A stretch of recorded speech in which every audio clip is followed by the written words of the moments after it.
Good morning, everybody. Welcome to this webinar. My colleague Justin from Ether and I will be taking you through a whistle-stop tour of what is included within the guide in this initial 20-minute presentation, and we'll then be going into a deep technical summary of the guide once we've heard from other colleagues, if you're happy to stay and wait that long. In this first presentation, we're going to talk a little bit about the origins and goals for development of this guide, why it's useful to have a guide like this, how it builds on other existing guides and why it's not a duplicate of guides that have already been developed. And then Justin's going to tell us about what is included within this guide chapter by chapter. So the origins and goals of this guide is to try and help support the work that the Climate and Clean Air Coalition and the ICAT do on climate action transparency and on the integration of air pollutants and short-lived climate pollutants into climate change planning, policy making and monitoring and reporting. The aim was to collate together practical approaches and practical examples, as we'll hear from colleagues from CSIR and from Clean Air Asia, of how air pollutants and short-lived climate pollutants can be integrated into enhanced transparency frameworks. One of the main reasons for this is to support countries in evaluating and tracking progress on air pollution and the associated health benefits from implementing NDCs. And I think there's two main reasons for this. The first is that by emphasizing the benefits that are achieved locally, that are achieved in your country from implementing your NDCs, and reducing air pollution and reducing incidence of respiratory, cardiovascular, lung cancer, other diseases from implementing your NDC, emphasizes that achieving your climate change commitments is not an altruistic effort for the international community, but actually has practical, meaningful benefits within the communities where those actions are taken.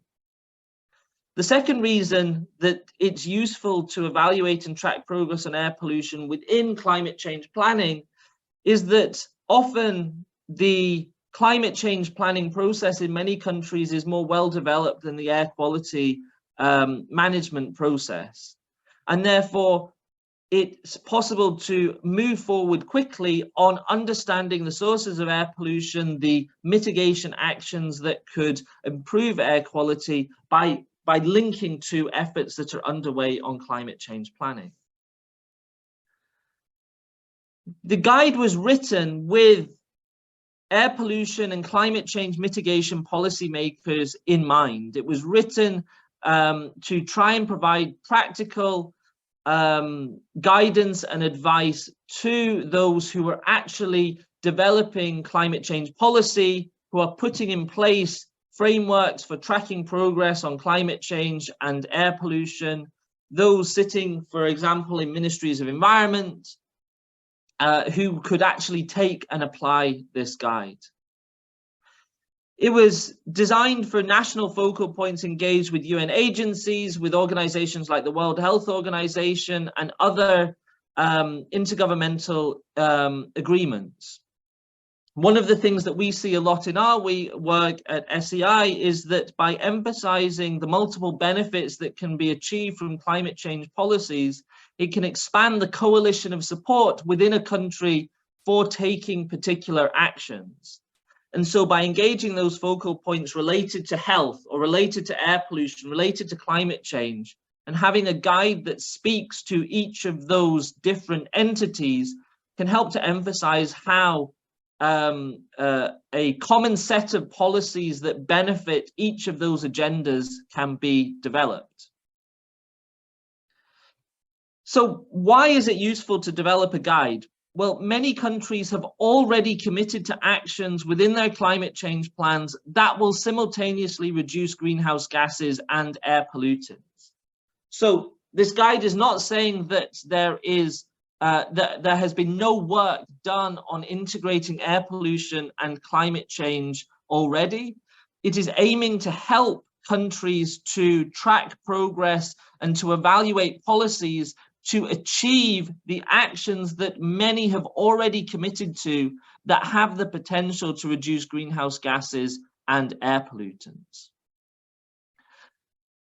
There's a huge overlap between the major sources of greenhouse gases and air pollutants. And that overlap is what provides the opportunity to implement climate change mitigation actions with air pollution benefits, or to implement an air quality management plan as a mechanism to achieve climate change targets.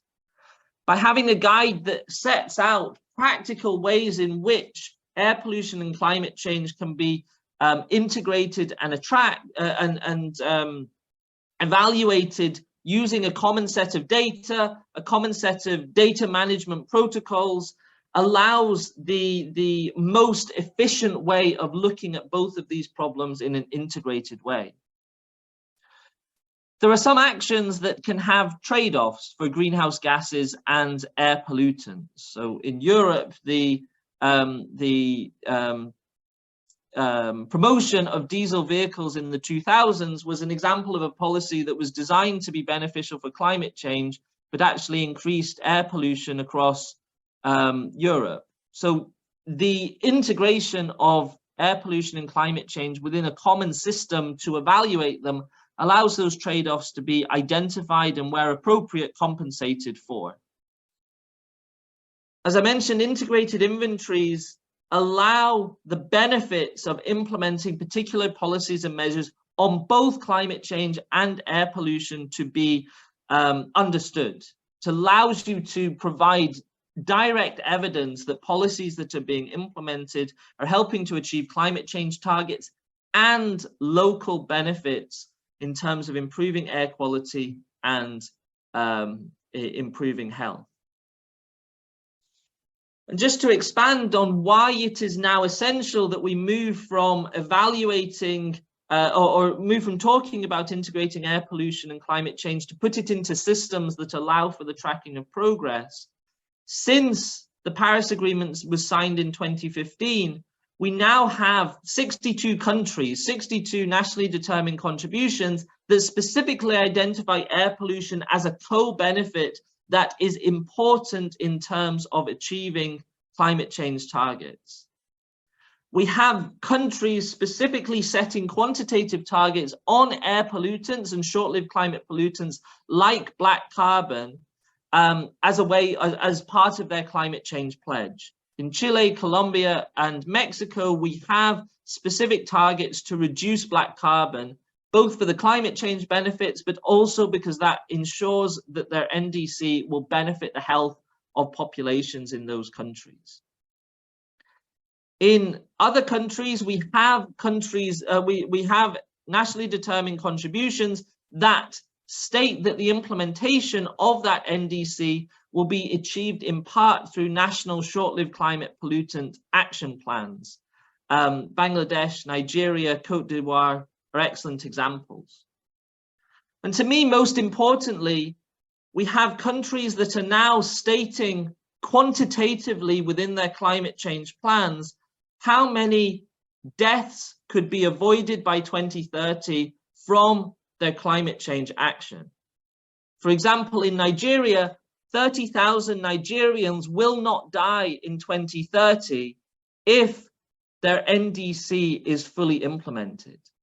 To me, that provides an incredibly powerful argument as to why Nigeria or any other country should be doing everything it can to achieve its NDC because of the climate change benefits, but more importantly, because of the benefits that can be accrued locally for the health of their citizens. So we have many countries that are taking action on that are explicitly including air pollution in their climate change plans, but we also have a huge number of countries that do not explicitly mention air pollution within their within their NDCs, but identify actions that we know will reduce air pollutant emissions at the same time as reducing greenhouse gases. This set of charts here show policies and measures being included in NDCs and the proportion of countries that are now committing to those actions as part of their NDC implementation. You can see that about 60% of countries include switching to electric vehicles as part of their climate change plans. Others include public transport and active travel. We have clean cooking in 50% of NDCs across Africa. We have actions on methane in the agriculture and waste sectors as well.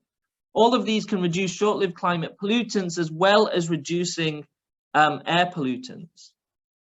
So for both those countries explicitly including air pollution and short-lived climate pollutants in their NDCs, and those that have not but have committed to actions that will have benefits for air pollutants and SLCPs, there is a huge advantage to being able to then set up systems that allow you to track progress, that allow you to evaluate policies and measures, not just on greenhouse gases, but on short-lived climate pollutants and air pollutants as well. And I'd like to hand over to my colleague Justin now for Ether to answer the question before he tells us what's in the guide. Has this not been done already, Justin? Are there guides out there that focus on air pollution and climate change integration, and what makes this guide different? Thank you, Chris, and hi, everybody.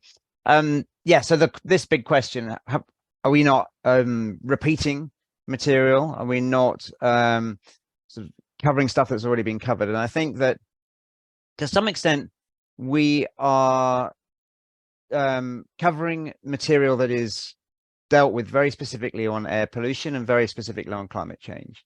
And we're in a phase of integrating information so that we can integrate analysis. And so I think that although there are many guides and there are many frameworks for working on multiple topics within the environment field, there isn't anything that's practically focused on how to bring together the information that is at the forefront of air pollution and at the forefront of climate change, data gathering, data analysis. And that's what this guide is about. And also with guides, these guides often have a relatively short shelf life. Everything's in research and development mode. IPCC guidelines are updated all the time. Air pollution analysis guidelines are updated all the time. And we need something that brings this information together, many hundreds and thousands of pages together into some concise guidelines that help practitioners support decision makers with real-time information for developing strategies and policies, and also for monitoring them. So I think to answer the question, this guide fills an important gap at the moment and helps to stop us working in silos or us having so much information to digest that it's very difficult to start the job. So integrating air pollution, climate change in a practical guide is a good step to starting the beginning of developing very strong, very sustainable institutional arrangements that look broadly across environmental issues, particularly focusing on climate and air because they're critically important right now, but with the capacity to expand and provide skills and data to look at other related environmental issues. So really trying to derive some guidance that can help those practitioners support decision makers that are concerned with the whole place development, with long-term strategies for developing infrastructure, building and arranging cities, organizing transport nodes and transport mechanisms. And they really need to have some concise guidance on how to look at the pros and cons, the conflicts, the benefits with air pollution and climate change strategies. Next slide, please, Chris. So I'm going to very quickly, in the next 5 minutes, go through what's included in the guide. The next series of slides will give you a little snapshot. We're going to come back to that in the later session. So this is a whistle-stop tour of the guide itself. Next slide, please. So we have 7 chapters and some annexes. The first chapter is really setting the scene. The second one goes through the aims and goals, and you've heard quite a lot about that expressed already by Chris and by Henning at the beginning. It's really justifying why the guide's there, but also providing hopefully material for those people engaged in the practical activities of integrating the activity of understanding greenhouse gas emissions, understanding air pollutants, using common data, using common frameworks, building capacity to do that work. It's giving those people that are starting this process some written justification, some pointers, some benefits to help with that process. Chapter 3 is the practical side of looking at the sources of air pollution, the sources of greenhouse gases, what actually we can understand from data that's commonly available, what the differences are between the two sets of activities. Air pollution focusing very much on the place, small scale. Greenhouse gases don't care so much about that, just worried about total emissions into the atmosphere, some different sources. So chapter 3 focuses on those. 4 is looking at how you take that data in integrated assessment analysis, impact analysis for policies and measures. And 5 is then focusing on health, particularly in health impacts. And then finally in 6, we draw it all together to look at how you might actually start to build a sustainable system, something that lasts over 5, 10, 15, 20 years of managing the process of gathering data, of informing decision makers on a regular basis, building the robustness and building the quality of the data sets. So I'm just going to very quickly flick through the next few slides, Chris. The first one about aims and goals, you'll hopefully recognize some of the graphics demonstrating how and why we do it. Next slide, please. This is specifically on the inventories and the overlaps, the differences between air pollutant and greenhouse gas emission estimates. And if you want to try and build air pollutant estimates out of greenhouse gas inventories, what's missing, what you might need to look for. Next slide, please. This is then looking at the next step. So you have some inventory data, you're looking at policies and measures. You can now analyze the quantitative and qualitative impacts on air pollution and greenhouse gases from a broader base of an integrated inventory, and also by integrating the stakeholders that are concerned with air pollution and greenhouse gas emission reduction. Next slide. This then takes it another level into what you need for quantifying health benefits. So a lot of that can be due to whether emissions of different pollutants are being emitted in certain temporal environments, certain temperatures, whether they're emitted in remote rural areas or urban areas. So there's a lot more to consider when looking at the health benefits, and there's more data that needs to come into that process. But actually, when you're compiling integrated inventory for air and greenhouse gases, and you're thinking about the outputs that relate to health benefit analysis, you can start your data collection process to be much more rigorous and holistic, to have the data ready to hand that you need for this kind of analysis as well. Next slide. And finally, this diagram takes you through the sort of 10+ years process of building and developing an integrated system that allows you to have the people, the data, the tools and processes in place in order to meet your statutory regular long-term reporting requirements, but also to have a team to advise policymakers on an ad hoc basis, a team to provide information into the public domain to raise awareness, provide education. This system needs to exist and needs to provide credible information, increasingly credible information into increasingly complex decision-making processes. So chapter 6 on the institutional arrangements and the MRV frameworks is where we start to look at how we can make sure that this work that's done isn't just a snapshot. It's not just a one-off piece of research that then all the background material and people disappear. This is an ongoing rolling program, building capacity, building expertise to advise better decision-making processes. Thank you. And I think just about enough time for a summary. I don't know, Chris, whether you want to give that summary or whether you want me to give a quick summary. Oh, well, I can tell everybody that the benefits of the guide are we're going to hear about them within the case studies in terms of being able to integrate air pollution and greenhouse gases, and we have some great examples of where this has already been achieved. You know, these are not, I think everything in the guide is being done somewhere. We're not highlighting things that are not being that are not being implemented somewhere. So everything in the guide is possible. We suggest that by implementing the guide, first identifying a coordinator for that integration, a champion who can push this forward. And the simplest way of beginning to integrate air pollutants into a greenhouse gas inventory is, in many cases, for the vast majority of sectors, adding air pollutant emission factors from international guidebooks provides you with a first assessment of the air pollutant emissions from the sources where you're looking at greenhouse gases, allowing you to track progress over time. We will come back in a while with a much more detailed discussion of what's in the guide. Thank you very much.